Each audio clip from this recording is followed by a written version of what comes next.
কোরআন মাজিদে আল্লাহ তাআলা বলেছেন, লা তুদরিকুহুল আবসার ওয়া হুয়া ইউদরিকুল আবসার ওয়া হুয়াল লাতীফুল খাবীর।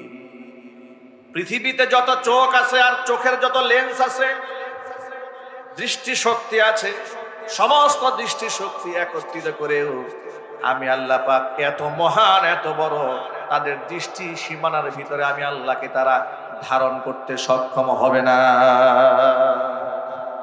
ওয়া হুয়াল লাতীফুল খাবীর, কিন্তু আমি আল্লাহ তাআলা সূক্ষ্ম দ্রষ্টা। মানুষের একেবারে আভ্যন্তরীণ খবর আমার কাছে আছে, খাবীর মোটা দাগের খবরও আমার কাছে আছে। চিৎকার দিয়ে বলেন সুবহানাল্লাহ। আল্লাহ পাক কোরআন মাজিদের সূরা আলে ইমরানে ঘোষণা করেছেন, ইন্নাল্লাহা লা ইয়াখফা আলাইহি শাইউন ফিল আরদি ওয়ালা ফিস সামা। আসমান জমিনে আল্লাহর অগোচরে, আল্লাহর দৃষ্টির বাহিরে কিছুই নাই, সকল কিছুকে আল্লাহ পাক ইহাতা করে রেখে দিয়েছেন। জোরে জোরে বলেন সুবহানাল্লাহ।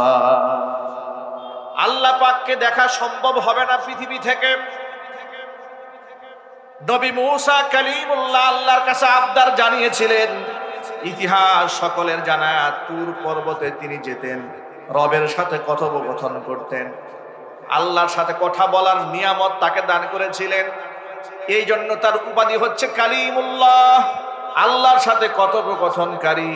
এই নিয়ামত আল্লাহ পাক তাকে কেন দান করলেন শোনেন।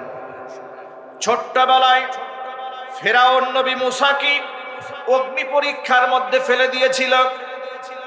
ফেরাউনের কোলে উঠে শিশু নবী মূসা এত জোরে আঘাত করেছিলেন, ফেরাউন তাকে সন্দেহ করে আসিয়াকে বলেছিল, আসিয়া রে, জনৈক জ্যোতিষী গণক আমাকে বলেছিল সম্প্রদায়ের কোন একটা যুবকের হাতে আমার মৃত্যু হবে।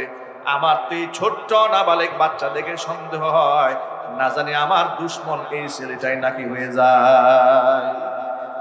মা আসিয়া বলেছিলেন, আপনি কি পাগল নাকি? কুলে কাখে করে দুধের বাচ্চাকে আমি আমার মাতৃ স্নেহ দিয়ে বড় করেছি, আপনি পিতার স্নেহ দিয়েছেন, যদিও আপনি তাকে ভালোবাসেন নাই, মহাব্বত করেন নাই, কুলে নেন নাই, কিন্তু বাবা হিসেবে সে আপনাকে জানে, মা হিসেবে আমি আসিয়াকেই জানে। আপনার জানি শত্রু সে কি করে হবে? ফেরাউন চৌকস ছিল, এত বড় শাসক, বুদ্ধি শুদ্ধি নাই মাথায়। কি বলেন আপনারা? একটু জোরে বলতে হবে তো। সে জালেম ছিল, কিন্তু জালেম হলে জালেমদের বুদ্ধি থাকে না। 16 বছর যে স্বৈরাচারী দেশ চালিয়েছে, মাথায় বুদ্ধি নাই নাকি? বুদ্ধি ছিল না? মাথায় কত বুদ্ধি। সারা বছর ধর্মের বিরোধিতা করলেও সে জানতো এদেশের মানুষ ধর্মপ্রাণ, এই জন্য যখনই নির্বাচন আসতো তখনই উমরায় যাইতো। একটু হানা তো বলতে হবে, ইস্তফির করে বলতে হবে তো। চালাকি কাকে বলে? সারা বছর নামাজ রোজা না থাকলেও নির্বাচনের আগে 13 সালে আলেমুল আমাদেরকে ইচ্ছা করে পিটিয়েছে, মেরেছে রাতের আধারে। কথা ঠিক নেবে ঠিক? অসংখ্য আলেমকে শহীদ করেছে, তালেবুল ইলমকে দুনিয়া থেকে বিদায় করেছে, অসংখ্য মানুষকে পঙ্গু বানিয়েছে। এ কথা কি সত্য না অসত্য? অপারেশন ক্লিন হার্ট করেছে। একেবারে মুসলমান তালেবুল ইলম ছাত্র ভাইদেরকে, কোরআনের পাখীদেরকে নিষ্পাপ তাহাজ্জুদ গুজারি মানুষের উপরে অত্যাচারের স্টিম রোলার এমন ভাবে চালিয়েছে, পৃথিবীর ইতিহাসে কোন মুসলিম শাসক ধর্মপ্রাণ মুসলমানদের উপর এমন জুলুম করতে পারে, এর দৃষ্টান্ত আমার মনে হয় পৃথিবীতে একমাত্র স্বৈরাচারী শেখ হাসিনাই করেছে।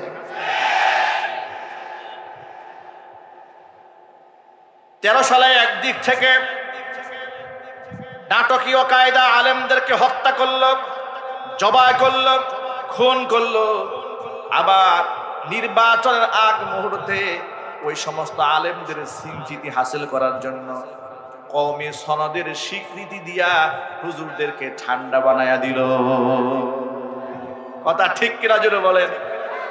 সেখানে তো একজন বলেই ফেললেন, আপনি হচ্ছেন কওমি জননী।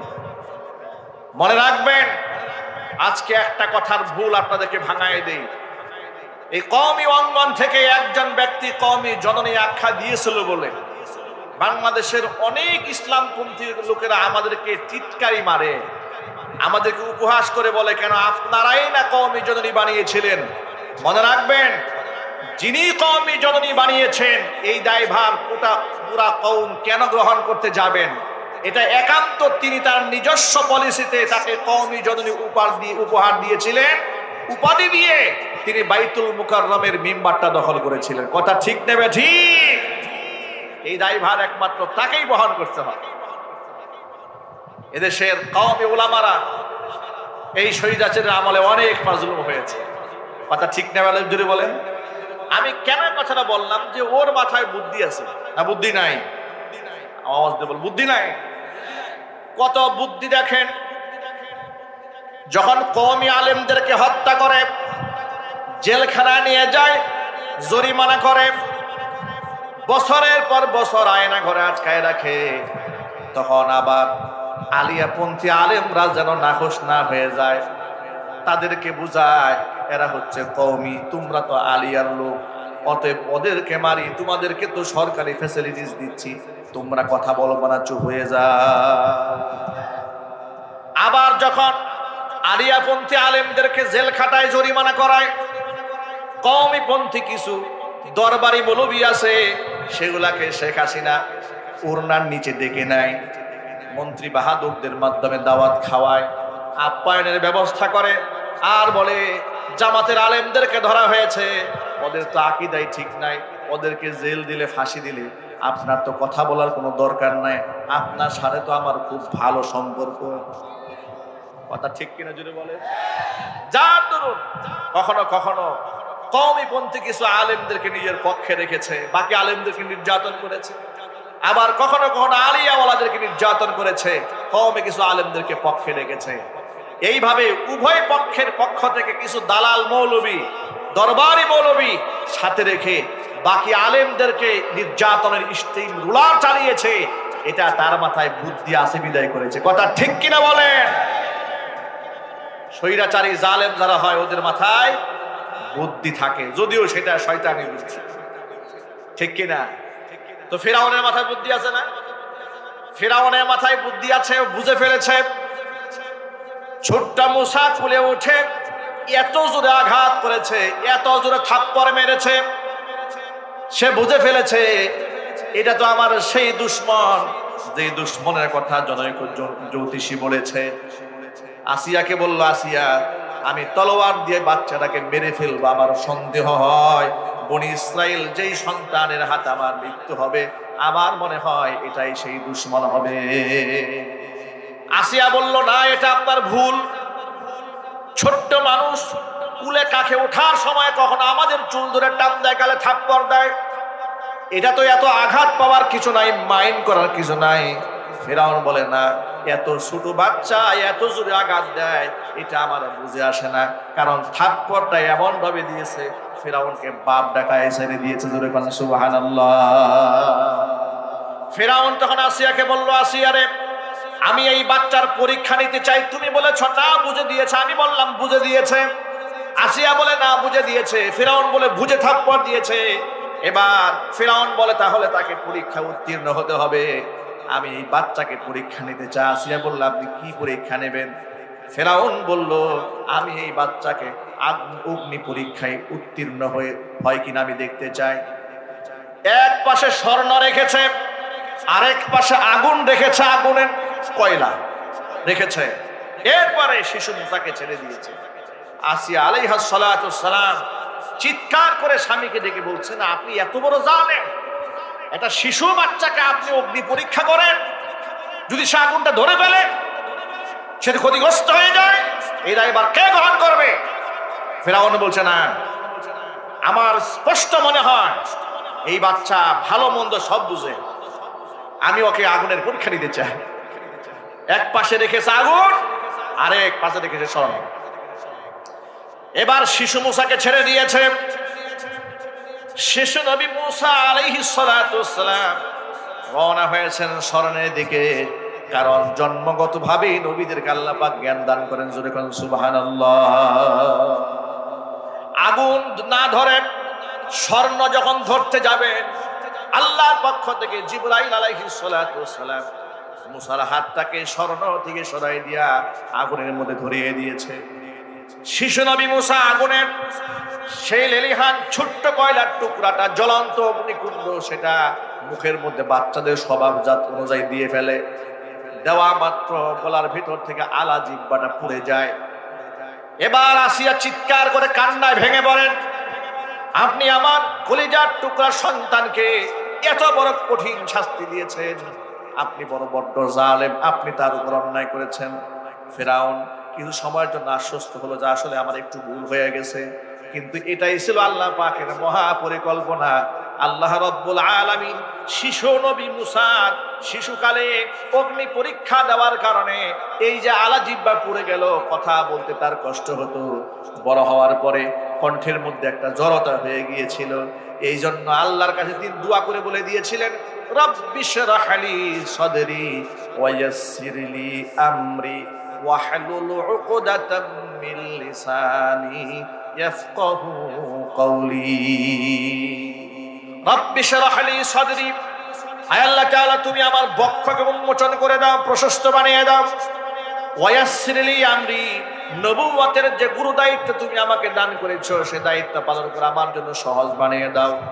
ওয়াহলুল উকদাতাম মিন লিসানি ইয়াফকাহু কওলি, আমার গলার কণ্ঠের ভাষার যে জড়তা আছে, জড়তা তুমি দূরীভূত করে দাও, যাতে করে বিশুদ্ধ ভাষা আমি মানুষদেরকে দিনের দাওয়াত দিতে পারে, ওরা যেন আমার কথা বুঝতে পারে। জোরে বলেন সুবহানাল্লাহ। এই যে শিশু নবী মুসা কালিমুল্লাহ শিশুকালে আল্লাহর পক্ষ থেকে একটি কঠিন পরীক্ষায় তিনি তার স্বাভাবিক কথা বলার যোগ্যতাকে হারালেন।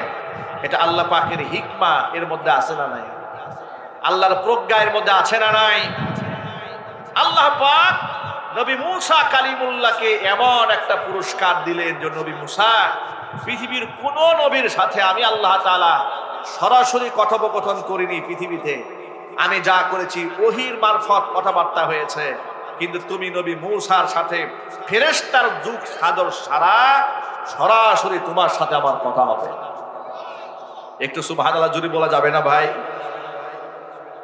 আল্লাহ তাআলা এই জন্য নবী মুসা কালিমুল্লাহকে এই মর্যাদা দান করেছিলেন। কোরআন মাজিদ আল্লাহ পাকের ভাষা আল্লাহ বলছেন, তিলকার রুসুল ফাদ্দালনা বা'দাহুম আলা বা'দ মিনহুম মান কাল্লামাল্লাহু ওয়া রাফা'a বা'দাহুম দারাজাত। এই যে নবী রাসূলগণকে আমি দুনিয়াতে পাঠালাম, তিলকার রুসুলু, এই হচ্ছে সেই সমস্ত রাসূলগণ, ফাদ্দালনা বা'দাহুম আলা বা'দ, তাদের কতককে আমি কতকের উপরে মর্যাদা বৃদ্ধি করে দিয়েছি। ফাদ্দালনা বা'দাহুম আলা বা'দ মিনহুম মান কাল্লামাল্লাহ, তাদের কারো কারো সাথে আমি সরাসরি আল্লাহ কথোপকথন করেছি। জোরে জোরে বলেন সুবহানাল্লাহ।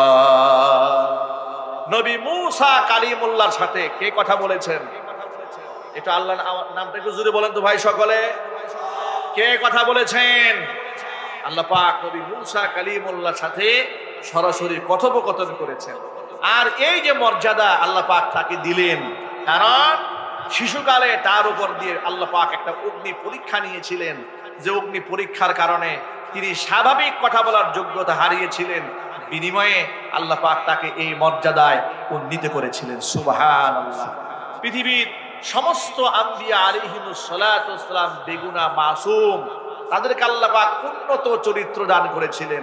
আজকে আমরা এখানে যারা বসে আছি, আমরা বিশ্বাস করি সমস্ত নবীদের উপরে, সমস্ত পয়গাম্বরদের উপরে, সমস্ত রাসূলদের উপরে, সমস্ত কিতাব সমূহের উপরে বিশ্বাস আমাদের আছে না নাই? আরো জোরে বলেন ভাই, আছে না নাই? তাহলে দেখুন, আমরা পরকালে আল্লাহ পাক আমাদেরকে কেমনে উঠাবেন, এটা যুগে যুগে আল্লাহ সুবহানাহু ওয়া তাআলা অনেক অনেক দৃষ্টান্ত দেখিয়েছেন। যেমন ইব্রাহিম আলাইহিস সালাতু ওয়াস সালাম আল্লাহকে প্রশ্ন করেছিলেন, কাইফা তুহয়িল মাউতা, হে আল্লাহ তুমি মৃতকে কেমনে জিন্দা বানাও? আল্লাহ পাক নবী ইব্রাহিম আলাইহিস সালাতু ওয়াস সালামকে 4টা পাহাড় থেকে 4টা পাখি ধরার নির্দেশ দিয়েছিলেন, পাখিগুলাকে জবাই করার নির্দেশ দিয়েছিলেন, টুকরা টুকরা করে সমস্ত হাড্ডি মাংসগুলো একাকার করে পাহাড়ে চতুর্দিকে ছড়িয়ে দিয়ে দিয়েছিলেন। এরপরে ডাক দেওয়ার আহ্বান করেছিলেন, তিনি ডেকেছিলেন। একটা একটা করে ঝাড়গুলা গোশতগুলো একাকার হয়ে পশমগুলা গায়ের সাথে সেট হয়ে সমস্ত পাখিকুলগুলাকে আল্লাহ পাক জিন্দা বানিয়ে দিয়েছিলেন। আরো জোরে করে সুবহানাল্লাহ। এমন অসংখ্য দৃষ্টান্ত আছে। কিন্তু আমরা ভাজন হন, তাহলে তাকে দেখার আগ্রহ অন্তরের মধ্যে সৃষ্টি হয় কিনা জোরে বলেন। এই জন্য বেগানা নারীদের সাথে, কথা কি শুনতে পারতেছেন আপনারা? শুনতে কষ্ট হচ্ছে? এই যে আজকে ইয়াং জেনারেশন যুবক ভাইরা ফেসবুক যারা চালান, হোয়াটসঅ্যাপ যারা ব্যবহার করেন, অকারণে বিনা কারণে বেপরদাগী এবং গায়রে মাহরাম নারীদের সাথে অনেক ফেসবুক ফ্রেন্ড থাকে। এমনকি তারা বলেই ফেলে উনি আমার ফেসবুক ফ্রেন্ড। আর এটা তো বর্তমানে এমন একটা ভাইরাসের রূপ নিয়েছে, জনসম্মুখে বলে বেড়ায় উনি আমার বয়ফ্রেন্ড, ইনি আমার গার্লফ্রেন্ড বলে বেড়ান। নির্লজ্জের মতো, বেহায়ার মতো জাতির সামনে স্পষ্ট বলে, একটু শরমও হয় না। কথা ঠিক কিনা চিল্লায় বলেন। করছে জেনা বেবিচার, নাম বলে বয়ফ্রেন্ড গার্লফ্রেন্ড। সরাসরি সাক্ষাৎ করা, একটু জোরাবাজ বলতে হবে, স্বামী স্ত্রী হওয়া ছাড়া, মাহরাম হওয়া ছাড়া একটা নারী একটা পুরুষের সাথে একাকী সাক্ষাৎ করার কোনো সুযোগ আছে? একটু জোরাবাজে বলেন। একান্তে বসার কোনো সুযোগ আছে? পার্কে, সিনেমা হলে, ক্লাসরুমে, টিউশনি করার জন্য। আমাদের বাংলাদেশে একটা ভাইরাস আছে, সামাজিক ভাইরাস। যুবতী মেয়েকে, ইয়াং মেয়েকে, উঠতি বয়সের ছেলের সাথে ইউনিভার্সিটিতে পড়ে, তার কাছে দিয়েছে, সে হচ্ছে প্রাইভেট টিউটর। বাড়িতে এসে তিনি পড়াচ্ছেন, উপযুক্ত ছেলে মাস্টার উপযুক্ত একটা মেয়েকে পড়াচ্ছেন। এই ফিতনা দেশে আছে না নাই? একটু জোর আওয়াজে বলতে হবে ভাই। হালাল না হারাম এ কথা বলতে আমাদের কোনো আপত্তি আছে? রাজনীতি করতে গিয়ে দেখবেন লোকেরা নারী আর পুরুষ এক জায়গায় ঠেলাঠেলি করে। হুজুররা যদি নিষেধ করে আমাদেরকে মৌলবাদ বলে গালি দেয়, বলে আপনারা কি মৌলবাদী? দেশটাকে আফগানিস্তান বানাতে চান? আমরা বলি ভাই, দেশকে আমরা আফগানিস্তানও বানাতে চাই না, দেশকে আমরা সৌদি আরব বানাতে চাই না, বরং আল্লাহর কোরআন যে বিধান দিয়েছেন আমরা সমাজে সেই আইনটাকে বাস্তবায়ন করতে চাই। কথা ঠিক কিনা জুড়ে বলেন। আচ্ছা, আল্লাহর কোরআনে যা আছে এই কথাগুলো হাসি মুখে মানতে আমাদের কারো কোনো আপত্তি আছে নাকি? আল্লাহর কোরআনের প্রত্যেকটা আইন এই সমাজে বাস্তবায়ন করতে হবে। আমাদের ব্যক্তি জীবনে আমরা ইসলাম মেনেছি অনেকে, কিন্তু পারিবারিক, সামাজিক, রাজনৈতিক অঙ্গনে আমরা ইসলামকে ছেড়ে দিয়েছি। আমরা যদি রাজনৈতিক মাঠে ইসলাম প্রতিষ্ঠার কথা বলি, সংসদ ভবনে কোরআন দিয়ে দেশ চলবে, রাষ্ট্র চলবে, এই কথাটা বলি, অনেক মুসলমানরা কষ্ট পায়। আল্লাহর কসম, আমি এই চেয়ারে বসে কোনো দলীয় ক্যাম্পেইন করতে আসে নাই, কিন্তু আমি আল্লাহর কোরআনের ক্যাম্পেইন করতে এসেছি। আমি আল্লাহ রসুলের দালালি করতে এসেছি। আমি কোরআন এবং সুন্নাহর দালালি করার জন্য আপনাদের পাশে বসেছি। আপনারা এক বাক্যে জবাব দিয়ে বলুন, আল্লাহর বিধানের উপর কোনো বিধান হতে পারে? ইমানদারের মধ্যে গর্জে উঠে জবাব দেবেন, আল্লাহর বিধানের উপর কোনো বিধান হতে পারে? আল্লাহ রসুলের আদর্শের উপরে কোনো আদর্শ হতে পারে? আল্লাহ রসুলের বিচার ব্যবস্থার উপরে কোনো বিচার ব্যবস্থা হতে পারে? আল্লাহ রসুলের সমাজ ব্যবস্থার উপরে কোনো সমাজ ব্যবস্থা হতে পারে? আল্লাহর নবী সাল্লাল্লাহু আলাইহি ইসলামের রাজনৈতিক আদর্শের চেয়ে উন্নত আদর্শ পৃথিবীতে কেউ দেখাতে পারবে? তাহলে আমরা ব্যক্তি জীবনে নামাজ, রোজা, হজ, যাকাত গ্রহণ করেছি, আমরা ব্যক্তি জীবনে বুরকা ধারণ করেছি, কিন্তু বিচার ব্যবস্থায় ইসলাম নাই, কোরআন নাই। যার দরুন অসংখ্য মানুষরা মাজলুম হয়ে নিরাপরাধ বছরের পর বছর অন্ধকার কারাগারে বন্দী হয়ে আছে। আমরা বলতে চাই, আল্লাহর কসম, এই পৃথিবীতে আল্লাহর কোরআন যতদিন প্রতিষ্ঠা না হবে ততদিন পর্যন্ত এই জাতির মুক্তি মিলবে না। এই জন্য আল্লাহর কোরআন জাতীয় সংসদ পর্যন্ত যে কোনো মূল্যে পৌঁছে দেওয়ার জন্য সম্মিলিত প্রচেষ্টার কোনো বিকল্প নেই। রাজি আছেন? কারা দুহাত দেখতে চাচ্ছি।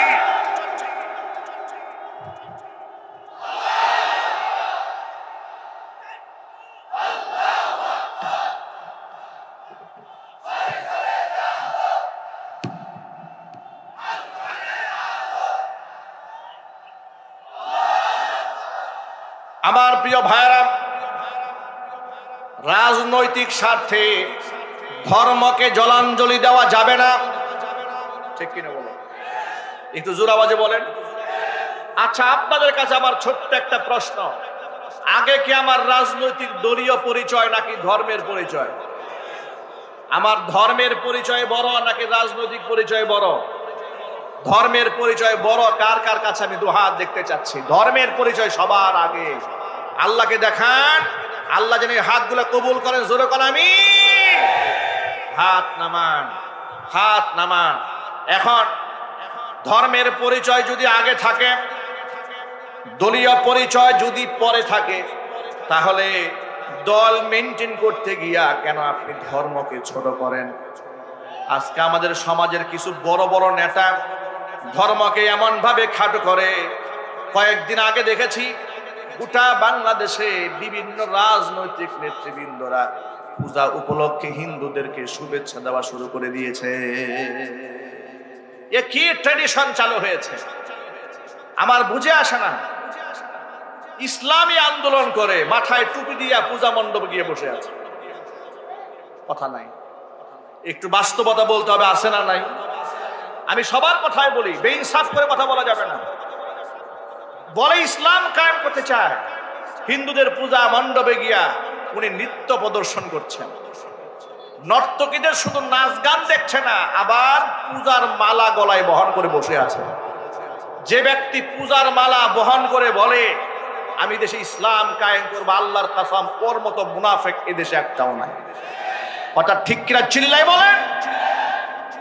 আবার পূজা মণ্ডপে গিয়ে গতকালকে দেখেছি এক বড় নেতা বলে বেড়াচ্ছে যে বাংলাদেশে আমাদের কোনো ধর্মের পরিচয় থাকবে না, আমরা সব বাংলাদেশি, হিন্দু বৌদ্ধ মুসলমান খ্রিস্টান পরিচয় নাকি একটা বাংলাদেশি। আচ্ছা প্রিয় ভাইরা, এ কেমন গাঁজাখুরি কথা? ডেট এক্সপায়ার গাঁজা না খাইলে এমন কথা কি বলা যায় নাকি? আমি বলতে চাই, কান খুলে শুনে রাখুন, অমুসলিম হিন্দুদের দুইটা ভোট পাওয়ার জন্য যারা বলেছ যে আমরা ধর্মের কোনো পরিচয় নাই, যেই ব্যক্তি ধর্মের পরিচয় নাই তার জন্মেরও পরিচয় নাই। কথা ঠিক না চিল্লাই বলে। সুতরাং অবৈধ সন্তানদের নেতৃত্বে মুসলিমদের দেশ চলবে না, একদম পরিষ্কার বার্তা। আমরা তাদেরকেই সাপোর্ট দেব যাদের কাছে ধর্মের পরিচয় সবার আগে। কথা ঠিক না চিল্লাই বলেন। নারী পুরুষের সহ শিক্ষা হারাম, সহ অবস্থান হারাম। নারী পুরুষ, বেগানা নারী পুরুষ একাকিত্বে এক জায়গায় বসাও হারাম। এটা আমি বানাই বলি নাই, ১৫০০ বছর আগে এই ঘোষণা বিশ্বনবী মুহাম্মদ রাসূলুল্লাহ সাল্লাল্লাহু আলাইহি সাল্লাম দান করেছেন। হাদিস থেকে একটুখানি শোনাই। আল্লাহর নবী, রহমতের নবী ঘোষণা করলেন, লা ইয়াখলুওয়ান্না রাজুলুন বিইমরাআতিন ইল্লা সালিসুহুমা শাইতান। কোন একটা বেগানা নরনারী যেন একাকিত্বে এক জায়গায় না বসে, কারণ তারা দুজনে এক জায়গায় দুজন থাকবে না। যেখানে তারা দুজন ছিল মাঝখান থেকে একজনে ঢুকবে, তার নাম কি? একটু জোরে বলেন। আল্লাহর হাবিব বলেন, যদি ওরা দুজন আছে, ওরা সেখানে দুজন থাকবে না, ইল্লা সালিসুহুমা শাইতান। মাঝখান দিয়ে শয়তান ঢুকবে। শয়তান ততক্ষণ পর্যন্ত এই বয়ফ্রেন্ড আর গার্লফ্রেন্ডকে ছাড়বে না। শয়তান ততক্ষণ পর্যন্ত তথাকথিত এই জাস্ট ফ্রেন্ডকে ছাড়বে না, যতক্ষণ পর্যন্ত এদেরকে জিনার মধ্যে মুবতালা না করে দেয়। জোরে জোরে বলেন নাউজুবিল্লাহ। সুতরাং প্রিয় ভাইয়েরা আমার, আল্লাহ পাক যেন ইসলামী আদর্শগুলো আমাদের সমাজে বাস্তবায়ন করার তৌফিক দান করেন। জোরে জোরে কোন আল্লাহুম্মা আমিন।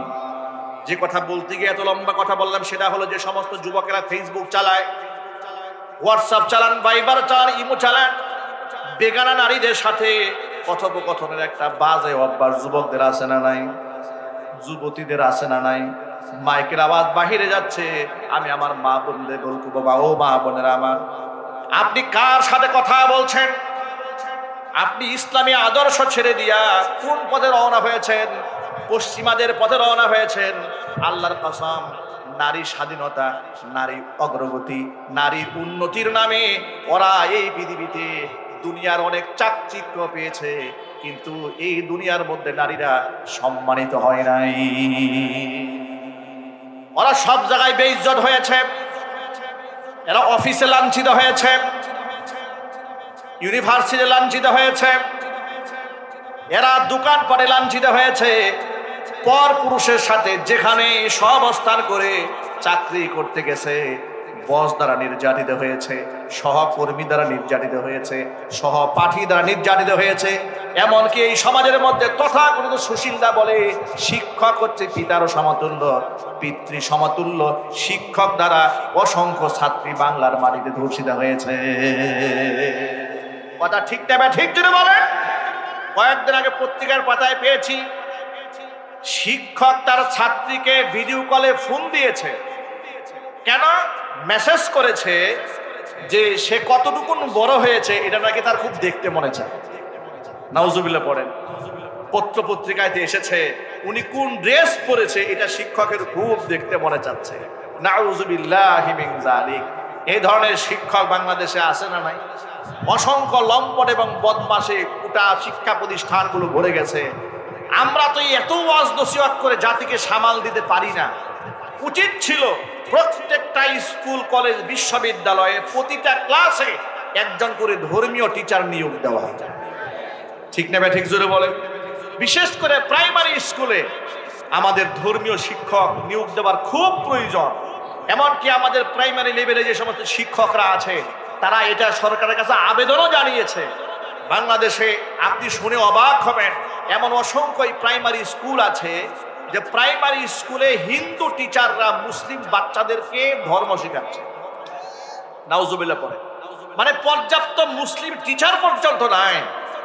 ধর্মীয় টিচার কত প্রয়োজন সে সব উপেক্ষা করে আমাদের অন্তর্বর্তীকালীন সরকার প্রধান ডক্টর মোহাম্মদ ইউনূসের নেতৃত্বে নতুন একটা আইন পাশ করা হয়েছে মন্ত্রণালয় থেকে। সেটা কি? প্রজ্ঞাপন জারি করা হয়েছে। বাংলাদেশে যতগুলো প্রাইমারি স্কুল আছে সরকারি, সেগুলোর মধ্যে গানের টিচার নিয়োগ দেওয়া হবে। নাউজুবিল্লাহ এত আসতে বললেন। আপনারা প্রান্তিক অঞ্চলের মানুষ হলে কি হবে? আমি মনে করি আপনারা অনেক জ্ঞানী, মাশাআল্লাহ। আপনাদের চোখের ভাষা, আপনাদের বডি ল্যাঙ্গুয়েজ, আপনাদের অ্যাটিটিউড প্রমাণ করছে আপনারা এই সমাজ সম্পর্কে সচেতন। আপনারা এক বাক্যে বলেন গানের শিক্ষককে আমাদের এই শিক্ষা ব্যবস্থায় খুব দরকার। এই আওয়াজটা এত আসতে দিলেন, এটা তো আমি মনে করি দল মত নির্বিশেষে একযোগে আওয়াজ ওঠা দরকার। গানের শিক্ষক প্রাইমারি লেভেলের কোনো প্রয়োজন নাই। কথা ঠিক কিনা? এবার আপনারা বলেন গানের শিক্ষক নিয়োগ দেওয়া কি খুব দরকার? চিল্লাই বলেন। কিন্তু ধর্মীয় শিক্ষক নিয়োগ দেওয়ার দরকার আছে না নাই? প্রাইমারি লেভেলে ধর্মীয় শিক্ষক দেওয়া হোক। এটা কারা কারা চান? হাত দেখতে চাচ্ছি আমি। মাশাআল্লাহ, মাশাআল্লাহ, মারহাবা। একটু আন্দাজ করতে পেরেছেন 90 থেকে 95% মুসলিম অধ্যুষিত এই দেশে মানুষের হৃদয়ের তামান্না প্রাইমারি স্কুলে ধর্মীয় শিক্ষক নিয়োগ দেওয়া হোক। সেটা প্রজ্ঞাপন জারি না করে গানের শিক্ষক নিয়োগ দিয়ে সারেগামা পাদা নিশা শেখাবার সিদ্ধান্ত গ্রহণ করেছেন। অন্তর্বর্তীকালীন সরকারের কি হয়েছে? আপনার ভালো কাজের প্রশংসা আমরা করি, কিন্তু আপনি যে পথে এগুচ্ছেন, বর্তমানে যে কাজগুলো আপনি করছেন, আমার তো মনে হয় না আপনার বিদায়টা এভাবে যদি চলতে থাকে তাহলে সম্মানজনক হবে। কথা বলেন ঠিক কিনা বলেন? আমাদের স্পষ্ট বার্তা 90 থেকে 95% মুসলিম অধ্যুষিত এই সোনার বাংলাদেশে প্রাইমারি স্কুলে কোনো প্রকার গানের টিচার যদি নিয়োগ দেওয়া হয়, সামাজিক অবরোধ তৈরি করে জুতা পিটা করে শিক্ষককে ঘাড় ধাক্কা দিয়ে বের করে দেওয়া হবে। আন্দোলন করতে হবে ধর্মীয় টিচার নিয়োগ দেওয়ার জন্য। ধর্মীয় শিক্ষক নিয়োগ দিলে কি হবে? বাচ্চারা ইসলামিক সংস্কৃতি শিখতে পারবে, বিশুদ্ধ কোরআন তেলাওয়াত শিখতে পারবে, বাচ্চারা সূরা ফাতিহা, ইখলাস, দুরূদ শরীফ, দুআয়ে মাসুরা, এমনকি প্রাথমিক মাসালা যেগুলো আছে প্রাইমারি লেভেলে সব জানতে পারবে। রবের সাথে সম্পর্ক হবে। শিশুকালে কলেজার মধ্যে যদি আপনি দিন ঢুকাই দিতে পারেন, এই সন্তান একদিন এসপি হবে, ওসি হবে, ডিসি হবে, ব্যারিস্টার হবে, লয়ার, প্রফেসর হবে, একদিন এই বাংলাদেশের এমপি আর মন্ত্রী হবে। কিন্তু তারা এমন এমপি মন্ত্রী হবে না যে গোষ্ঠী সহ পালায়ে যেতে হয়। ইনসাফগার হবে তারা। আর এটা তখনই সম্ভব হবে আল্লাহর কোরআনের নূর যদি সিনার মধ্যে ঢুকায় দেওয়া যায়। এই জন্য আমি অন্তর্বর্তীকালীন সরকার প্রধানের কাছে আহ্বান জানাই, এটা মুসলমানদের ঐক্যবদ্ধ দাবি, আইন পরিবর্তন করেন, ডিসিশন চেঞ্জ করেন, প্রজ্ঞাপন আপনি চেঞ্জ করে ফেলেন। এই দেশে গানের শিক্ষকের জন্য কোনো প্রকার আন্দোলন না হওয়ার পরে আপনি গানের শিক্ষক নিয়োগ দেন, অথচ ধর্মীয় শিক্ষকের ব্যাপারে আন্দোলন হয়েছে। ধর্ম আপনার পছন্দ হয় না, ধর্ম পছন্দ আপনাকে হতে হবে। অন্ততপক্ষে এই দেশে রাজনীতি কিংবা নেতৃত্ব দিতে হলে আপনাকে ধর্ম অবশ্যই পছন্দ করতে হবে। ধর্ম পছন্দ করে নাই যারা, নদীর কূলে আশ্রয় নিয়েছে তারা। কথা ঠিক না ঠিক জোরে বলেন? যারা ধর্ম পরিচয় বাদ দিয়েছে তারা কাফেরদের কূলে আশ্রয় নিয়েছে। যারা ধর্মের পরিচয়কে আগলায় ধরেছে তারা বীর দর্পে বাংলাদেশে মাথা উঁচু করে দাঁড়িয়েছে। কথা বলতে হবে মুসলমান, ঠিক কিনা? প্রিয় যুবক ভাইরা আমার, তাহলে আমি যে কথা বুঝাতে চেয়েছিলাম সেটা হলো সহশিক্ষা ইসলাম হারাম ঘোষণা করেছে। তার কারণ ১৫০০ বছর আগে নবীজি সাল্লাল্লাহু আলাইহি ওয়াসাল্লাম বলে দিয়েছেন, একসাথে নারী পুরুষ যেন বেগানা একত্রিত না হয়ে যায়, কারণ সেখানে তারা দুজন থাকে না, মাঝখানে একজন ঢুকে, তার নাম কি? অনেকে বলে পীর সাহেবের কাছে যায়, মহিলা মানুষ পীরের হাতে বায়াত গ্রহণ করে। আপনি অবাক হবেন এই বাংলাদেশে যে কত আকীদার মানুষ আছে। কয়েকদিন আগে দেখলাম এক ভণ্ড, এত বড় ভণ্ড, সে বলে মরণকালে ঢুলবাসি বাজাইও। নাউজুবিল্লাহ পড়েন। আজকে সোশ্যাল মিডিয়াতে দেখেছি পাবলিক এমন পেদানি দিয়েছে, একেবারে হাড় গুড় ভেঙে জোড়াতালি দিয়ে রাখছে। মরণকালে ঢুলবাসি বাজাইও, কলিমা কালামের দরকার নাই, মানে কালিমার কোনো দরকার নাই, মরণকালে ঢুলবাসি বাজাইয়া তার মৃত্যুকে শেষ করে দুনিয়া থেকে বিদায় দিয়ে দিও। জোরে করে নাউজুবিল্লাহি মিন যালিক। ভাইরা আমার, এই ভদ্রলোককে দেখেছি ৩ মহিলার সাথে একসাথে মুআনাকা করতেছে। নাউজুবিল্লাহ বলবেন না? কি করতেছে জোরে বলেন? মুআনাকা, বুকের সাথে বুক মিলাচ্ছে। মানে এরা হচ্ছে তার মুরিদ। মুরিদ মহিলাদেরকে পীর সাহেব বুকের সাথে আলিঙ্গন করছে। যদি প্রশ্ন করেন এটা আপনি কেন করলেন, বলে এই শরীয়তের মোল্লা মৌলবীরা এটা বুঝবে না। পীর সাহেবের মন আয়নার মতো পরিষ্কার, আমাদের পীরের মনের মধ্যে কোনো শয়তানি নাই। নাউজুবিল্লাহ পড়েন। আচ্ছা প্রিয় যুবক ভাইরা, মা বোনেরা, আমার সামনে যে সমস্ত বাবারা বসে আছেন, আপনারা একটু ছোট্ট করে জবাব দেবেন। আচ্ছা আপনারা বলেন তো, সাহাবায়ে কেরাম রাদিয়াল্লাহু তাআলা আনহুম আজমাইন, তাদের মনে কোনো কালিমা ছিল? আওয়াজ জোরে বলেন, কালিমা ছিল? কোরআন তাদের ব্যাপারে আয়াত নাযিল করেছে, রাদিয়াল্লাহু আনহুম ওয়া রাদু আনহু, এদের প্রতি আমি আল্লাহ সন্তুষ্ট হয়ে গিয়েছি। আরো জোরে বলেন সুবহানাল্লাহ। এবার আপনারা বলেন, নবীর স্ত্রীদের মনে কোনো কালিমা ছিল? উম্মে সালামা রাদিয়াল্লাহু তাআলা আনহা, রাসূলের স্ত্রী, তিনি বলেন, একদিন আমরা নবীজি সাল্লাল্লাহু আলাইহি ওয়াসাল্লামের সামনে দাঁড়িয়ে কথোপকথন করছিলাম। এমন সময় রাসূলের অন্ধ সাহাবী আমাদের মাঝে এলেন। আমি রাসূলের স্ত্রী উম্মে সালামা এবং মাইমুনা দুইজনে দাঁড়ায় আছি। এমন সময় অন্ধ সাহাবী আমাদের মাঝে এলেন। ইতোমধ্যে পর্দার আয়াত নাযিল হয়েছে। আল্লাহর নবী সাল্লাল্লাহু আলাইহি ওয়াসাল্লাম আমাদেরকে ডেকে বললেন, ইহতাজিবা মিনহু, অন্ধ সাহাবী থেকে তোমরা পর্দার আড়ালে চলে যাও। উম্মে সালামা রাদিয়াল্লাহু তাআলা আনহা বলেন, হুজুরকে প্রশ্ন করলাম, আলাইসা হুয়া আ'মা লা ইউবসিরুনা ওয়া লা ইয়ারিফুনা, নবীজি সে তো অন্ধ, সে তো আমাদেরকে দেখতে পারবে না।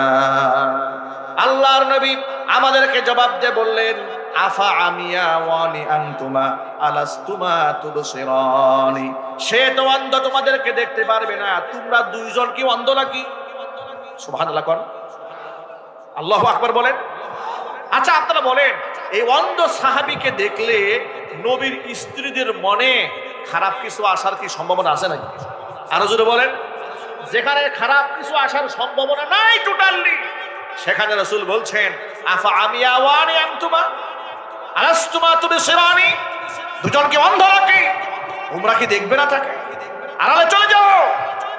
আল্লাহ রসুল আমাদের জন্য মডেল, ঠিক কিনা জুড়ে বলেন? হুজুর আমাদের জন্য আদর্শ। সেই নবীজির আদর্শ বাদ দিয়ে ভিন্ন পথে চললে সমাজে শান্তি আসবে না, পরকীয়া বাড়বে, ঠিক কিনা বলেন? আমরা পর্দার কথা বললে দেবরের সামনে ভাবি, ভাবির সামনে দেবর যেতে পারবে না, এই কথা যখন সমাজের মধ্যে প্রচার করি, সমাজের মুরব্বী মানুষগুলা আমাদের উপর নাখোশ হয়ে যায়। সমাজের মুরব্বীরা বলে, হুজুরে কি ফতোয়া দিল এটা? আমার একটা মাত্র ছেলে, বয়স মাত্র 21 বছর। বয়স কত? মাত্র 21 বছর। হ্যাঁ, বড় ছেলের বউ যদি আমার এই ছেলের সাথে একটু দেখা সাক্ষাৎ না করে, তারে খাবার দাবার না দেয়, ওর জামা কাপড় ধুয়ে না দেয়, তো আমার সংসার তো অশান্তি তৈরি হবে। সুতরাং শান্তি কায়েমের জন্য দেবরের সাথে সাক্ষাৎ করতে হবে। নাউযুবিল্লাহি মিন যালিক। দেবরের সাথে ভাবির কি মধুর সম্পর্ক এই সমাজে। ইসলাম কি বলে শোনেন। এই ব্যাপারে 1500 বছর আগে নবীজি সাল্লাল্লাহু আলাইহি সাল্লামকে প্রশ্ন করা হয়েছিল, আম্মাল হামু ইয়া রাসূলুল্লাহ। নবীজি, আপনি তো পর্দার ব্যাপারে বলে দিয়েছেন, এবার আপনি বলেন পরপুরুষ থেকে না হয় আমাদের মেয়েরা একটু সাবধানে থাকবে, কিন্তু একই ঘরে থেকে দেবরের সাথে কি ভাবি সাক্ষাৎ করতে পারবে না? দেবরের ব্যাপারে আপনার সিদ্ধান্ত কি? নবীজি কি জবাব দিলেন শোনেন। হুজুর বললেন, আল হামু আল মাউতু, দেবর হচ্ছে মৃত্যু সমতুল্য। মৃত্যু সমতুল্য মানে কি? মৃত্যুর হাত থেকে মানুষ যেমন বাঁচতে পারে না, দেবরের সাথে ভাবির সাক্ষাৎ যদি থাকে, ওই ফিতনা থেকে হয়তো ভাবিও বাঁচতে পারবে না, না হয় দেবর বাঁচতে পারবে না। বাস্তবতা এই সমাজে হাজারো হাজার আছে না নাই? কিন্তু আমাদের কথাগুলো আমলে নেয় না। এরপরে হারিয়ে যাওয়ার পরে অজরে কান্নায় ভেঙে পড়ে। আহা, আল্লাহ হেদায়েত দান করে, জোরে কোন আমিন। আমাকে তার একটু কঠোর ভাষায় বলতে হবে। শুধুমাত্র দেবর আর ভাসুর কেন, শ্বশুর যদি যুবক হয়, কি যুবক শ্বশুর সমাজে আছে না? একটু জোর আওয়াজে বলতে হবে। শ্বশুর যদি যুবক হয়, সেই যুবক শ্বশুরের সামনে আপনি অপ্রয়োজনে ঘনে ঘনে, আপনি স্ত্রী হওয়ার পরে, আপনার পুত্র বধূ হওয়ার পরেও আপনি ঘন ঘন যেতে পারবেন না। একান্ত প্রয়োজন ছাড়া আপনি প্রয়োজনে তার সামনে যেতে পারেন, শরীয়ত আপনাকে অ্যালাউ করেছে। কিন্তু অবশ্যই পূর্ণাঙ্গ শালীনতার সাথে আপনাকে আপনার অবস্থানকে বজায় রেখে যেতে হবে। এটা মনে করার কোনো সুযোগ নাই, উনি তো আমার বাবাই, সুতরাং আমার মাথায় কাপড় থাকলো কিংবা থাকলো না, গায়ে উড়না আছে বা নাই, বেমালুম ভুলে গিয়ে একেবারে বাবা মনে করে পাশে গিয়ে বসলেন, কোনো সুযোগ নাই। কারণ আপনার শ্বশুর যদিও আপনার পিতৃর মর্যাদা রাখে, কিন্তু শয়তান কিন্তু সকলের জানি দুশ্মন। এই সমাজে এমন অসংখ্য ঘটনা ইদানিং ঘটছে, শ্বশুরের সাথে পুত্রবধূ পালায় গেছে। একটু নাউজুবিল্লাহ আসতে বলেন। শুনতে ঘৃণা হয়, শুনতে লজ্জা হয়, কিন্তু এটাই বাস্তব। অনুরূপ ভাবে মেয়ের জামাইয়ের সাথে শাশুড়ির সাক্ষাৎ, অপ্রয়োজনে ঘন ঘন সাক্ষাৎ করার কোনো প্রয়োজন নেই। আপনি প্রয়োজনে সাক্ষাৎ করবেন, অবশ্যই করবেন। মনে রাখবেন, শাশুড়ি যদি যুবতী হয়, জামাই তো নিঃসন্দেহে আরো জওয়ান। জওয়ান শাশুড়ি, জওয়ান নিজের মেয়ের জামাইয়ের সাথে ঘন ঘন দেখা সাক্ষাৎ বিনা প্রয়োজনে করবেন না। যদিও করেন, পূর্ণাঙ্গ শালীনতার সাথে করবেন। এই সমাজে এমন জানোয়ারও আছে, শাশুড়ি হয়ে নিজের জামাইকে নিয়ে পালায়ে গেছে। এই অমানুষ এই সমাজে আছে না নাই? সুতরাং ইসলাম যদি আপনি না মানেন, তাহলে এই সমাজে আপনি জেনা ব্যভিচার বন্ধ করতে পারবেন না। এই যে দেখুন, আমাদের সমাজে অসংখ্য ভাইরা প্রবাসে থাকেন, 2 বছর 3 বছর 4 বছর 5 বছর স্ত্রীকে বাড়িতে রেখে যান, দেশে তিনি আসেন না। এরকম প্রবাসী ভাই আছে না নাই? একটু জোরে বলতে হবে। এ কথা রেকর্ড হচ্ছে, আমার প্রবাসী ভাইদেরকে বলছি, আমার এই বক্তব্য আপনি ভুল বুঝবেন না যে হুজুর আমরাই তো বিদেশ থেকে রেমিটেন্স পাঠাই, পিতামাতার চেহারার দিকে তাকিয়ে সন্তানের ভবিষ্যৎ কামনায় আমরা দূরে থাকি, কষ্ট করি। নিঃসন্দেহে আপনাদের কষ্টকে আমরা সম্মান করি, আপনাদের জন্য আল্লাহর কাছে দোয়া করি, আপনার ইজ্জত সম্মান নিরাপত্তার জন্য আল্লাহর কাছে সাহায্য প্রার্থনা করি। কিন্তু আপনি কি এটা জানেন না, শুধুমাত্র আপনার স্ত্রীকে ভরণ পোষণ টাকা পয়সা পাঠালেই হবে না, তার শারীরিকও চাহিদা আছে, শরীরেরও হক আছে। এই কথা শুনতেও লজ্জা হয়, ঠিক কিনা বলেন? এটাই তো বাস্তবতা। আল্লাহর নবী সাল্লাল্লাহু আলাইহি ওয়াসাল্লাম এই ব্যাপারে স্ত্রীর হকের ব্যাপারে এত যা যত্নবান ছিলেন, নবীজি সাল্লাল্লাহু আলাইহি ওয়াসাল্লাম বলেছেন স্ত্রীর পারমিশন ছাড়া স্বামী চারপাশের উপরে দূরেও থাকতে পারবে না। জোরে কোন সুবহানাল্লাহ। আজকে আমাদের স্বামীরা ভাইরা প্রবাসে আছে, 3 বছর 4 বছর 5 বছর, এমন আছে 10 বছর ধরে বিদেশ চলে গেছে, বউর খবরটা পর্যন্ত রাখে না। আর এই বউ পরকিয়া করবে না তো করবেটা কি? নাউজুবিল্লাহ পড়েন। আমি এই কথা বলে পরকিয়াকে উদ্বুদ্ধ করছি না। পরকিয়া হচ্ছে পরিণতি। পরকিয়া কি? পরিণতি। এই পরিণতি আপনাকে ভোগ করতে হবে। আর এগুলো কেন হয়েছে? আমরা সীমা লঙ্ঘন করেছি, আমরা আমাদের স্ত্রীর হক আদায় করতে পারি নাই। সুতরাং আল্লাহ পাক যেন আমাদেরকে ইসলাম বুঝার তৌফিক দান করে। জোরে কোন আমিন। এই কথাগুলো কেন বলেছি? বলেছি এই জন্য যে আমরা ধর্মকে খাটো করি রাজনীতির স্বার্থে, ধর্মকে খাটো করি সামাজিকতার স্বার্থে। এগুলা বাদ দিতে হবে। যখন আমাদের দেশে ইদানিং বিবাহ হয়, বিবাহের অনুষ্ঠানে এমন জমকালো আয়োজন গানের হয়, বুঝে উপায় থাকে না এটা কি মুসলমানের বিয়ে না ইহুদির মেয়ের বিয়ে না খ্রিস্টানের মেয়ের বিয়ে না হিন্দুর মেয়ের বিয়ে। যদিও চাঁপাইনবাবগঞ্জে এরকম, আপনার উত্তরবঙ্গে এগুলো হয় না, পঞ্চগড়ে এরকম হয় না, তেঁতুলিয়াতে গান বাজনা হয় না, গায়ে হলুদের অনুষ্ঠান হয় না। আল্লাহ যেন হেদায়েত দান করেন। জোরে কোন আমিন। বাবা হজ করে আসছে বিদেশ থেকে, সৌদি আরব থেকে হজ করে আসছে। আসার পরে হাজী সাহেব নিজেই স্টেজে উঠে নাচা শুরু করছে। সোশ্যাল মিডিয়াতে ভাইরাল হয়েছে যে দাড়ি চুল সাদা হয়ে গেছে, পেকে গেছে, একবারে মেহেদি লাগায়া স্টেজে ডান্স করতেছে, মেয়েদের সাথে নৃত্য করছে, ঘৃণার সাথে জোর আওয়াজে কোন নাউজুবিল্লাহ। এই জন্য আমার সকল ভাইদেরকে সতর্ক করে দিতে চাই, ভাইরা আমার, পর্দার অন্তরাল থেকে মা বোনেরা বক্তব্য শুনতে পাচ্ছেন। আমাদের আদর্শ বিশ্বনবী মুহাম্মদ রাসূলুল্লাহ সাল্লাল্লাহু আলাইহি ওয়াসাল্লাম তিনি বলেছেন গায়রে মাহরাম নারী পুরুষের সাথে দেখা সাক্ষাৎ তো দূরের কথা, বিনা প্রয়োজনে কথাও বলা যাবে না, নিষেধ করে দিয়েছেন কে? আবার যখন প্রয়োজনে কথা বলবেন, কোন মূলনীতিতে কথা বলবেন তাও কোরআন শিখিয়ে দিয়েছে। কোরআন বলে দিয়েছে ইয়া নিসান নাবিয়্যি লাস্তুন্না কাআহাদিন মিনান নিসাই ইনিত্তাকাইতুন্না ফালা তাখদা'না বিল কওল ফায়াতমা'আল্লাযী ফী কলবিহি মারাদুন ওয়া কুলনা কাওলাম মা'রুফা। ও নবীর স্ত্রীগণ, তোমরা সাধারণ নারীদের মতো নও, তোমাদের মর্যাদা অনেক উপরে। লাস্তুন্না কাআহাদিম মিনান নিসা, তাকাইতুন্না, যদি তোমরা পরহেজগারিতা অবলম্বন করতে চাও, ফালা তাখদানা বিল কওলি, তাহলে পরপুরুষের সাথে দেখা সাক্ষাৎ তো বন্ধ হয়েছে, এবার কথাবার্তা বলাও বন্ধ হবে। বিনা প্রয়োজনে কথা বলবে না, প্রয়োজনে কথা বলতে গেলেও কণ্ঠের আওয়াজকে নরম করে কথা বলবে না। নরম করলে কণ্ঠে নরম করে কথা বললে কি হবে? আচ্ছা, মেয়েদের কণ্ঠের আওয়াজের মধ্যে মায়া আছে না?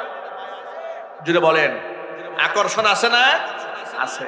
সেই আকর্ষণীয় কণ্ঠ যখন পুরুষের কানে যাবে, ফায়াতমা আল্লাযী ফী কলবিহি মারাদ, যার অন্তরের মধ্যে রোগ আছে সে কিন্তু লালায়িত হবে, আকৃষ্ট হবে। হ্যাঁ, লালায়িত হবে, আকৃষ্ট হবে তোমার প্রতি, যার অন্তরের মধ্যে রোগ আছে। তবে তাই বলে যে একদম কথা বলবে না তা যেন না হয়। কুলনা কাওলাম মারুফা, ন্যায় সঙ্গত কথা বলবে। আল্লাহ পাক আমার মা বোনদেরকে কথাগুলো বোঝার তৌফিক দান করে। জোরে কোন আমিন। প্রিয় যুবক ভাইরা, সুতরাং আমাদের মধ্যে ফ্রি মিক্সিং, এরপর অবৈধ প্রেম ভালোবাসা, ফেসবুক রিলেশন, তথাকথিত বয়ফ্রেন্ড গার্লফ্রেন্ড কালচার, এটা আমরা বন্ধ করে দেব। আমাদের প্রাপ্তি মহান রবের কাছে জান্নাতুল ফিরদাউস। বলেন ইনশাআল্লাহ। একটু জোরে বলেন না ইনশাআল্লাহ। ছোট্ট একটা হাদিস বলে বয়ান শেষের দিকে নিয়ে যাচ্ছি। আমাদের শামীম ভাই বলেছেন, অসংখ্য মা বোনেরা আমাদের বক্তব্য শুনতে পাচ্ছেন। প্রিয় মা বোনদেরকে বলছে, মায়েরা বোনেরা, নবী করিম সাল্লাল্লাহু আলাইহি ওয়াসাল্লাম একদিন ঈদের নামাজ শেষ করে যাচ্ছেন, এমন সময় মেয়েদেরকে ডাকলেন, ডেকে বললেন, ইয়া মাশারান নিসা, ও মহিলা সম্প্রদায়ের লোকেরা, তাসাদদাকনা, বেশি বেশি আল্লাহর রাস্তায় তোমরা দান করো।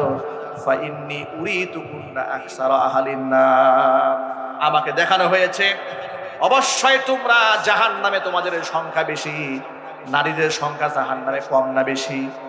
একটু জোরে বলেন, কম না বেশি? এবার নারীগণ জানতে চাইলেন নবীজি কোন অপরাধের কারণে নারীদের সংখ্যা জাহান্নামে বেশি। নবী করিম সাল্লাল্লাহু আলাইহি ওয়াসাল্লাম বললেন, দুইটা পাপের কারণে নারীদের সংখ্যা জাহান্নামে বেশি। এক নাম্বার পাপ হচ্ছে তাকফুরনাল আশির, স্বামীর নাফরমানি করা। দ্বিতীয় নাম্বার পাপ হচ্ছে তাকফুরনাল লানা, বেশি বেশি মানুষদেরকে লানত দেওয়া।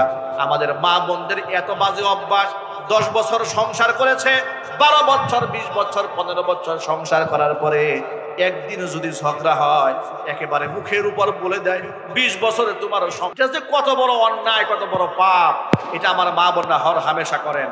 সবাই অভিশাপ দেয়, সন্তানদেরকে অভিশাপ দেয়, একটু বেশি দুষ্টমি করছে, এই তুই মরতে পারিস না, আল্লাহ তোরে চোখে দেখে না, তুই গাড়ির তলে পড়ে মর, পানিতে পড়ে মর, এইভাবে বদদুয়া দেয়, আছে না নাই? আরো জোরে বলেন। সন্তানদেরকে দেয়, শেষ পর্যন্ত নিজের উপর লানত দেয়া, বলে এই দুনিয়ার ভাল লাগে না, আল্লাহ আমার উঠাই নিয়ে যায়। একের উপর এক লানত দিতে থাকে। লানত দেবেন না, হাদিস শরীফে এসেছে মা বাবার কথা কবুল হয়ে যায়, মেজাজ বেশি খারাপ হয়ে গেলে তোমরা বলবে আল্লাহ তোর উপর রহমত নাজিল করুক, কোন সুবহানাল্লাহ, আল্লাহ তোর হেদায়েত দান করুক, এগুলা বলবেন। খবরদার লানত দিবেন না। আল্লাহ পাক আমার মা বোনদেরকে কথাগুলো বোঝার তৌফিক দান করেন। আমার যুবক ভাইরা, যে কথা বোঝাবার জন্য এত লম্বা আলোচনা করেছি সেটা হলো এই কোরআন মাজিদ আল্লাহ সুবহানাহু ওয়া তাআলা নবীজি সাল্লাল্লাহু আলাইহি ওয়াসাল্লামের মাধ্যমে আল্লাহ একটা পূর্ণাঙ্গ শরীয়ত আমাদেরকে দান করেছেন। ব্যক্তি জীবনে, পারিবারিক জীবনে, সামাজিক জীবনে, রাজনীতির অঙ্গনে সব জায়গায় সেই ধর্মের প্র্যাকটিস থাকার দরকার আছে না নাই? এই যে হিন্দু ধর্মাবলম্বীদের পূজা শুরু হয়েছে, আমাদের হিন্দু ধর্মাবলম্বী যারা আছেন ওই সমস্ত বন্ধুগণ তাদের ধর্ম পালন করুক, আমরা বাধা দেব না। যদি রাজনৈতিক নেতৃবৃন্দরা নিরাপত্তা দেন এটা তাদের দায়িত্ব, কিন্তু নিরাপত্তার নামে পূজা মণ্ডপে গিয়ে হাজির হওয়া, সেখানে গিয়ে প্রসাদ গ্রহণ করা, সেখানে গিয়ে প্রণাম করা, কিংবা মূর্তির সামনে একটু ফুল দেওয়া, যদি এটা কোনো নেতা করে থাকে, আল্লাহর কাসাম 14 বার হজ করলেও সে আবু জেহেলের নাতি। কথা ঠিক কিনা চিল্লায় বলেন। নিজের আদর্শকে বাদ দেওয়া যাবে না। আমরা আদর্শের ক্ষেত্রে মজবুত থাকতে চাই, রাসূলের আদর্শ সমাজে বাস্তবায়ন করতে চাই। কম্প্রোমাইজিং ইসলাম আমরা চাই না। ইসলামী শরিয়াত যেভাবে 1500 বছর আগে ছিল কিয়ামত পর্যন্ত সেভাবেই থাকবে অক্ষুণ্ণভাবে, এখানে হাত দেওয়ার সুযোগ নাই। আজকে আমাদের রাজনীতিবিদরা কি করে দেখেন, অবস্থা এ হয়েছে, সব দলে দলে পূজা মণ্ডপে যায়, আছে না নাই? এটা জোরে বলেন। আচ্ছা, পূজা মণ্ডপে আপনি এত শুভেচ্ছা দিচ্ছেন, এত কিছু দিচ্ছেন, আপনার ঈদে, আপনার কুরবানিতে, আপনার রোজায় কয়জন হিন্দু পুরোহিতকে এসে আপনার ঈদের শামিল হতে দেখেছেন? কথা বলেন। আপনার কয়জন পুরোহিতকে আপনার ঈদ উপলক্ষে আনন্দ জ্ঞাপন করতে দেখেছেন, উদযাপন করে দেখেছেন? কয়জনকে দেখেছেন? কখনো দেখেছেন? বরং তারা তাদের ধর্মের ক্ষেত্রে এতটা মৌলবাদী, যেদিন আমাদের কুরবানি হয় সেদিন ওরা গোসলও করে না। কথা ঠিক নেবে ঠিক জোরে বলে। যেদিন আমাদের দেশে কুরবানি শুরু হয় ওদের মেজাজ এত খারাপ হয়ে যায়। আপনি এই পর্যন্ত শিশুকাল থেকে আমরা হিন্দু শিক্ষকদেরকে আদাব বলে সম্মান দিয়েছি, কিন্তু আজ পর্যন্ত তারা কোনোদিন কোনো আলেমকে আসসালামু আলাইকুম বলে সম্মান দেয়নি। এ কথা কি সত্য না মিথ্যা? এ কথা ঠিক নেবে ঠিক? তাহলে আমরা মৌলবাদী নই, মৌলবাদী তো ওরা, ঠিক কিনা বলেন? সুতরাং আমাদের আকীদার ক্ষেত্রে পরিচ্ছন্নতা বজায় রাখতে হবে। 1500 বছর আগে আবু জাহালরা কিন্তু মুহাম্মদ সাল্লাল্লাহু আলাইহি ওয়াসাল্লামকে প্রস্তাবটা দিয়েছিল যে তুমি তোমার দলবল নিয়ে মাঝে মাঝে আমাদের এই দেবদেবীর সামনে একটু আসবা, একটু প্রণাম করলে, আর মাঝে মাঝে আমাদের গোষ্ঠী সহ তোমার আল্লাহকে দুই একটা সেজদা দিয়ে আসলাম, ব্যাস সমান সমান হয়ে গেল। যেটা আমাদের দেশের রাজনীতিবিদরা করতে চায়। আমাদের দেশের যে সমস্ত রাজনীতিবিদরা ধর্মের পরিচয় বাদ দিয়ে সব একাকার করতে চায়, এগুলো সব হচ্ছে আবু জেহেলের নাতিপুতি। আমরা আবু জেহেলের নাতিপুতি হয়ে থাকতে চাই না। আল্লাহর নবীর সুন্নাহকে, আদর্শকে বাস্তবায়ন করতে চায়। রাজি আছেন কারা কারা? দোহাত দেখতে চায়। আল্লাহ পাক যেন আমাদের সকলকে কবুল করেন, মঞ্জুর করেন, জোরে কোন আমিন। নবীজি সাল্লাল্লাহু আলাইহি ওয়াসাল্লামের আদর্শ সমাজে বাস্তবায়ন করার তৌফিক দান করেন। আল্লাহ পাক যেন আমাকে, আমার ভাইদেরকে, মা বোনদেরকে সকলকে কবুল করেন, মঞ্জুর করেন।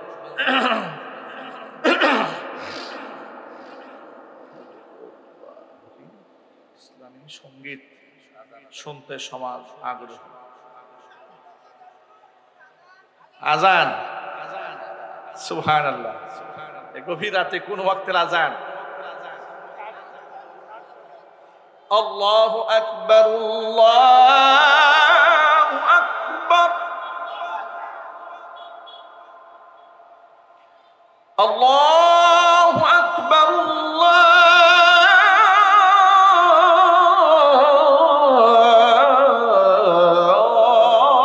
আল্লাহু আকবার।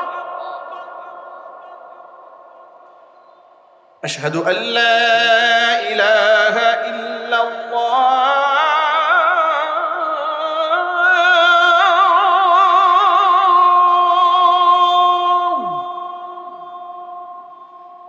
আশহাদু আল্লা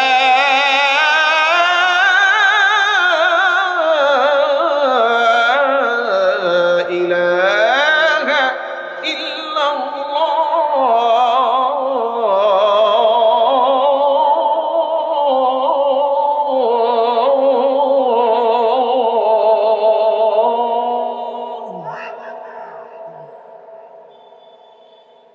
আশহাদু আন্না মুহাম্মাদার রাসূলুল্লাহ,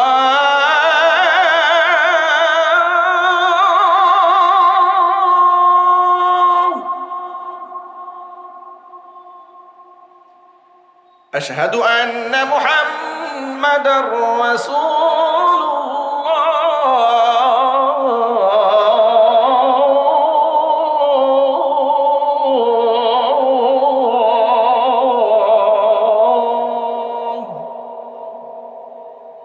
আজানের ধ্বনিটি এই গভীর রাতে এতটুকু, মাইকের আওয়াজ অনেক দূরে চলে যাচ্ছে, মানুষ বিভ্রান্ত হওয়ার সম্ভাবনা আছে। আজান যে আকর্ষণ আল্লাহ পাক আমাদেরকে দান করেছেন, নামাজের প্রতি মহাব্বত আল্লাহ পাক আরো বাড়ায় দেন। সকলে জোরে বলুন আল্লাহুম্মা আমিন।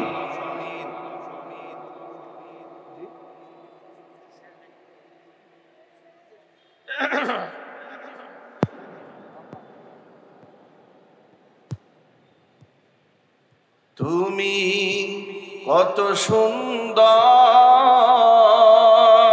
কি করে বুঝাই তুমি কত সুন্দর প্রভু, কত সুন্দর, কি করে বুঝাই।